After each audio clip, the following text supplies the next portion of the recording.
সুপ্রভাত বন্ধুরা, কারণে অকারণে ব্লগের আমি শিপ্রা বলছি। অনেক দিন পর আজকে মানে স্ট্রিট লাইটের মধ্যে মর্নিং ওয়াকে বেরোলাম। এখন 5:40 বাজে। আজকে প্রায় 7-8 দিন পর বাবান স্কুলে যাবে। বাবানের স্কুল যাওয়া মানে আমাদের 6টার আগে বেরোনো। বাবান স্কুল গেলে তো আমরা 6টা 5, 6টা 5:30টায় ঘুম থেকেই উঠি, আর সেই জায়গায় আজকে 4:45টায় উঠেছি। এখন ঠাকুরের মন্দিরের কাছে ঠাকুর প্রণাম করব, করে আমাদের হাঁটাহাঁটি শুরু। দেখতে থাকো, দিনটা শুরু করলাম। ঠাকুরের মন্দির, জয় বজরংবলী, শিব ঠাকুর, আর পর্দার ভেতরে মা কালী আছে, দেখা যাচ্ছে না। আমি এখান থেকে দেখতে পাচ্ছি, কিন্তু ক্যামেরাতে বোঝা যাচ্ছে না। ঠিক আছে, দেখতে থাকো। ওই দেখো, ঘড়িতেও বাজে পড়ে 6টা, মার ঘড়িতে। অনেক দিন পর বাবান আজকে স্কুল যাচ্ছে, প্রায় 7-8 দিন ছুটির পর। তাও এখন একটু ঠান্ডাটা কম, তাও একটু ভালো। বাবানকে দেখিয়ে দিলাম। বাবান আজকে আমার কাছেই যাবে। মা অফিস গেলে তো বাবান আমার কাছেই। আর এরপরের থেকে এই যে স্কুল খুললো, আবার এক্সাম শুরু, আবার এক্সাম। আজকেই এক্সাম আছে, আজকে আছে ইংলিশ গ্রামার, তাই না বাবা? ঠিক আছে, বাবানকে দেখিয়ে দিলাম। সকালবেলা এখনো স্ট্রিট লাইট আছে, আমরা বেরিয়েছি, নালে কিন্তু বাইরেটা অনেক অন্ধকার। বাবানের গাড়ি উঠে গেছে, দাদাও এসে গেছে, দুজনই উঠে গেছে।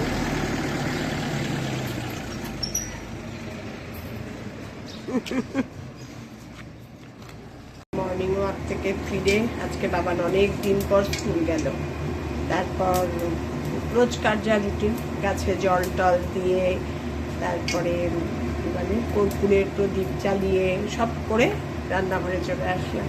আজকে বানাবো হচ্ছে বোয়াল মাছ। বোয়াল মাছ ভালো করে নুন হলুদ আর কাঁচা সর্ষের তেল দিয়ে একটু মাখিয়ে রেখেছি। এবার কড়াইয়ে তেল দিয়ে মাছ ভাজতেই ভয়, একদম সিম করে ছাড়তে হবে, কারণ প্রচণ্ড ফাটে বোয়াল মাছ।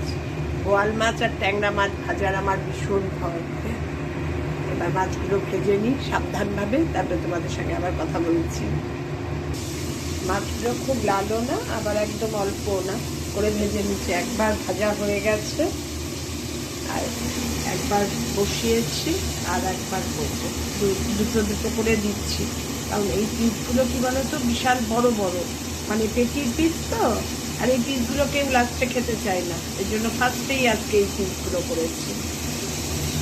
আর ভাজা আলু বেগুন দিয়ে বড়ি দিয়ে করবো, সব রেডি করে রেখেছি।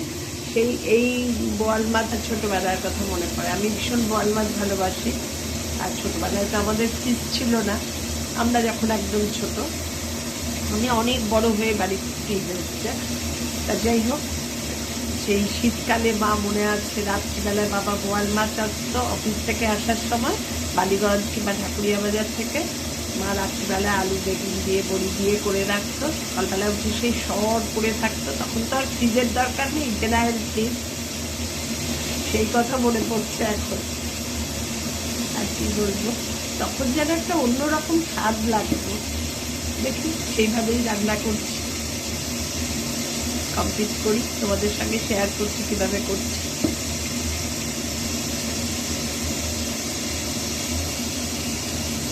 মাছগুলো লাল লাল করে মোটামুটি ভেজে নিয়েছি, খুব কড়াও না, আবার একদম হালকা এপাশ করবো। এবার ওই তেলের মধ্যে আলুগুলো আগে ভেজে নেব। আর আজকে ভাবছি বেগুনগুলো উপরে কাঁচা দেবো, কিছুক্ষণ সব মশলা কষিয়ে তারপরে বেগুন দেবো, কারণ বেগুন দিলে গলে যাবে, আর বেগুন ভাজবো না আজকে। আলুগুলো ভেজে তুলে রাখবো, মোটামুটি লাল লাল করে আলুগুলো একটু ভেজে নেবো, কারণ আলুগুলো সিদ্ধ হতে টাইম নেয়, একটু ভেজে রাখলে অর্ধেক সিদ্ধ হয়ে থাকবে। আলুগুলোও একটু ভেজে তুলে নিয়েছি। এবার ওই তেলের মধ্যে, আর তেল দেবো না, এটাই আর কমাবোও না, এইটুকু তেলের মধ্যেই দিয়ে দেবো কালো জিরা ফোড়ন। গ্যাসটা সিম করে রেখেছি, তেল প্রচণ্ড গরম। কালো জিরা ফোড়ন দিলাম, আর সেই ফোড়নের মধ্যেই দিয়ে দেবো হচ্ছে আদা আর কাঁচা লঙ্কা। আদাটা একটু একটু ভাজা ভাজাও, গ্যাস সিমেই থাকবে। আর এই বাটিতে একটা মশলার পেস্ট বানিয়ে নিচ্ছি, ধনে জিরে গুঁড়ো, কাশ্মীরি লঙ্কার গুঁড়ো আর হলুদ দিয়ে এই পেস্টটা এবার দিয়ে দেবো। আদা আর কাঁচা লঙ্কা, আরে আদা কাঁচা লঙ্কা ভাজতে গিয়ে মনে পড়লো যে আমি দিইনি, বড়ি ভাজিনি, তার মধ্যে আবার গ্যাস সিম করে বড়িগুলো ভাজলাম। আর বলো কি, এরকম রান্না করতে গেলে আমার ভুল হবেই হবে। আর দিয়ে দেবো নুন, নুন দিইনি, আলু ভেজেছি একটু নুন দিয়ে, কিন্তু আর কিছুতে নুন দিইনি। আর দিয়ে দেবো নুন, ব্যাস। এবার এগুলো একটু কষে যাক, তারপরে বেগুনটাও দিয়ে দেবো, আলুটাও দিয়ে দেবো, মশলাটা একটু কষে যাক। গ্যাসটা বাড়িয়ে দিয়েছি, এতক্ষণ গ্যাসটা সিম আছে ছিল, তেল প্রচন্ড গরম হয়ে গেছিল। মাছ ভাজা হয়েছে, এই যে বড়িগুলো দেখো না, আধা ভাজা করে নামিয়ে রেখেছি। মশলাটা মোটামুটি কষে এসছে, কষেই গেছে। এবার বেগুনগুলো দিয়ে দিলাম, বেগুনগুলো দিয়ে দিতে পারতে বেগুনের মধ্যে সব মশলা ঢোকাবো, তারপর মাছগুলো বড়ি সমেত আলু সমেত সব দিয়ে দেব, দিয়ে তারপরে ঝোল দেব।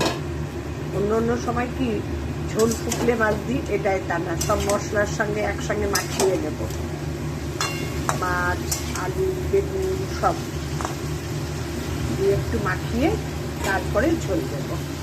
একটু ঢেকে দেব, এই অবস্থা একটু ঢেকে দিয়েছিলাম, হয়ে গেছে মোটামুটি। এবার এর মধ্যে ঝোল দিয়ে দেবো পরিমাণ মতো, কারণ এর মধ্যে সব ফুটবে। এবার এরমভাবে ঝোলটা দিতে হবে যাতে সব মোটামুটি ডুবে যায়, বেগুন আলু মাছ বড়ি সব। এবার ঢেকে হতে দেবো, ভালো করে ফুটবে, ফুটলে দেখবো যে সব সিদ্ধ হয়ে গেছে নাকি, ব্যাস। তারপর ধনে পাতা দিয়ে গ্যাস অফ করে ঢেকে রেখে দেবো। ঢেকে দিই, ফুটুক। আমার বোয়াল মাছের ঝোল প্রায় কমপ্লিটের পথে, আলু মোটামুটি সেদ্ধ হয়ে গেছে। ঝোল খুব বেশিও রাখবো না, এবার ঝোলটাকে একটু কমানোর জন্য ফোটাচ্ছি। বেগুন টেগুনও মোটামুটি সিদ্ধ হয়ে গেছে, বেশি সেদ্ধ করলে বেগুন গলে যাবে। এটাই গরম ভাপে বেগুন একদম মেটিয়ে উঠবে। যখন রেখে দেবো, আমি তো নামাবো না এখন, আমি স্ট্যান্ডিং টাইমে কিছুক্ষণ রেখে দিই। এবার উপরে ধনে পাতা ছড়াবো।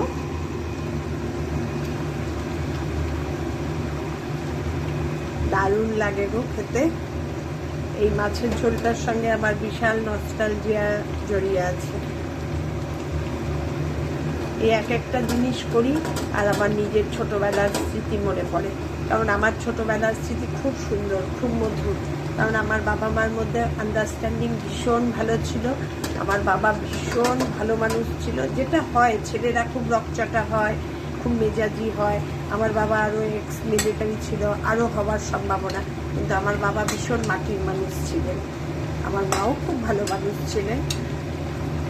বাবা যেগুলো ভালোবাসতেন সেইভাবেই মাও চলতেন, যার জন্য কোনোদিন মা বাবার মধ্যে খুব একটা মিসআন্ডারস্ট্যান্ডিং আমরা দেখিনি, যার জন্য আমাদের ছোটবেলার সব কিছুই না খুব মধুর। এই বাবা অফিস থেকে আসার সময় বোয়াল মাছ নিয়ে আসলো, তখন তো আর অত কেটে টেটে আনার ব্যাপার ছিল না, মানে ঝুলিয়ে নিয়ে আসলো, ব্যাগ থাকলে কোনো সময় ব্যাগে। মার কোনো সময় রাগ দেখিনি, সঙ্গে সঙ্গে আমাদের একটা বাইরের বাথরুম ছিল যেখানে মাছ টাছ কাটা হতো, বসে মা শুধু একমাত্র কই মাছটাই কাটতে পারতেন না, যার জন্য আমাদের কই মাছ খাওয়াও হতো কম। সঙ্গে সঙ্গে কেটে একবারে রেডি করে, তখন তো গ্যাসও ছিল না, রাত্রে করা মানে স্টোভ। আমার একদম ছোটবেলায়, এটাই বলছি, কিছু কিছু জিনিসের সঙ্গে না ভীষণ নস্টালজিয়া জড়িয়ে আছে। যাই হোক, আমার মাছ কমপ্লিট, তোমাদের দেখিয়ে দিলাম, এইভাবে বানিয়ে খেও। আর বোয়াল মাছ তো এমনিতেও খুব টেস্টি, সর্ষে বাটা টাটা দিয়েও খাওয়া যায়, কিন্তু এইটাই বেশি টেস্ট, অন্যরকম একটা টেস্ট। টাটা।